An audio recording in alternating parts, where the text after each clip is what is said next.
On January 25, 1971, many people thronged the streets of Kampala to welcome Idi Amin, who had emerged victorious from a coup to capture state power. Not to be left out, musicians competed to release songs in praise of the new president.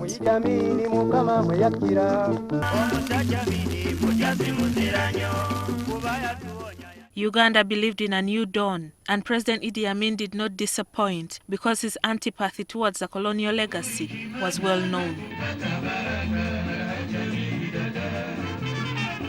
Alhaj Edirisa Mayanja Njuchi was a sports reporter working with the Ministry of Information and Broadcasting when Idi Amin became president. He had met Amin earlier in 1968 at Nachivubo Stadium, and the two became close friends.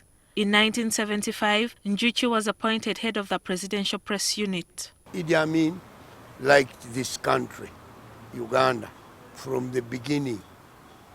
Maybe later things started changing, but he did not want to work with the British or to work with Europeans.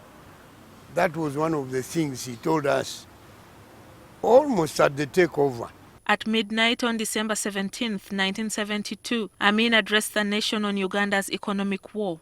He talked about his dream for the economic empowerment of indigenous Ugandans. He also informed the nation that he had decided to rename physical features whose colonial names were insignificant to independent Uganda. Some of the renamed roads included Prince Charles Drive, to be called 25th January Avenue, Lumumba Avenue, formerly Queen's Road, and Nkuruma Road, which had been Salisbury Road. Rosebery Road became Nasa Road, Hunter Road took on Luthuli Avenue, Harcourt Avenue became Kimathi Avenue, and the Borup Avenue was Christian Malcolm X Avenue.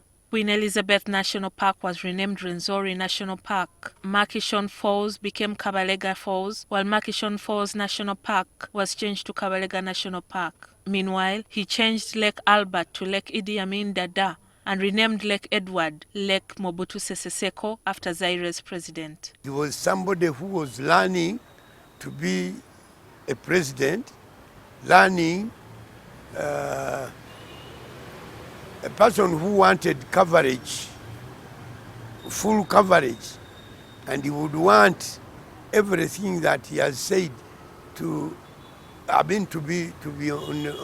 appear as he said it. In 1974, the sportsman in Amin wanted Ugandans to watch the Rambo in the Jungle boxing event held in Kinshasa, Zaire, between Muhammad Ali and George Foreman. For this, he expedited the construction of Mpoma Satellite Station. All those ministries that were involved started carrying out the project and identified out of so many places, identified Mpoma in Mukono for the station to be built. In his August 1972 address, Amin explained why he had expelled people of Asian origin, Israelis and the British. In Uganda's colonial setup, the Asians were second to the British and other Europeans, while indigenous Ugandans occupied the lower ranks of society because they did not have economic power. According to Jafar Amin, Idi Amin's son, the expulsion was not spontaneous. He was sleeping at the house of his good friend Theo in Karamoja, but he actually flew there with all the intention of making a decision on the issues of the South Asians. But when he stayed there, he claimed he had this dream. From there, he said, no, let me go to Tororo, to Botofumbi. So these two people tended to be his key advisors. Using the Common Man's Charter as his blueprint, through the Uganda Development Corporation, Amin launched into a series of developmental works such as building a tooling shed in Nalukolongo, equipping textile company Nightil Uganda Limited, and purchasing international routes for Uganda Airlines, such as Brussels, London, Rome, Cologne, and Dubai. When we had that issue with Kenya, he realized the problem because Gaddafi was shuttling in by air fuel. So he actually went and built underground reservoirs for fuel that could last. For him, he was thinking military. He said it could last for 6 months.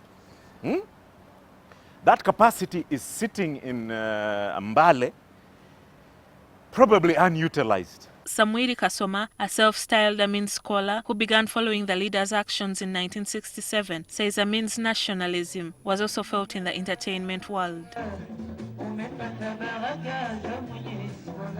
Abaddugavu batandikira okufuna ssente. Luli omwenge bakyakaliranga eyo mabbali bbali. Naye bafuna ssente ne batandika okunywera mu bufunda. Biiki nazo zidda nnyo mu baddugavu nga abayindi n'abazungu bavudde muno nga bakendedde. Kati olwo embalama ezo abazungu kwe bakyakaliranga abaddugavu ne batandika okukyakalirayo. Although he wanted to dismantle the colonial legacy, Amin's decrees were revoked when he was overthrown, and some of the infrastructure he had set up is no more. Gillian Nantume, NTV. Idi Amin mukama bwe yakkira ne tuwangula mu nkaaga mu ebiri mazima tetwefuga ku luno Obote yawangulwa.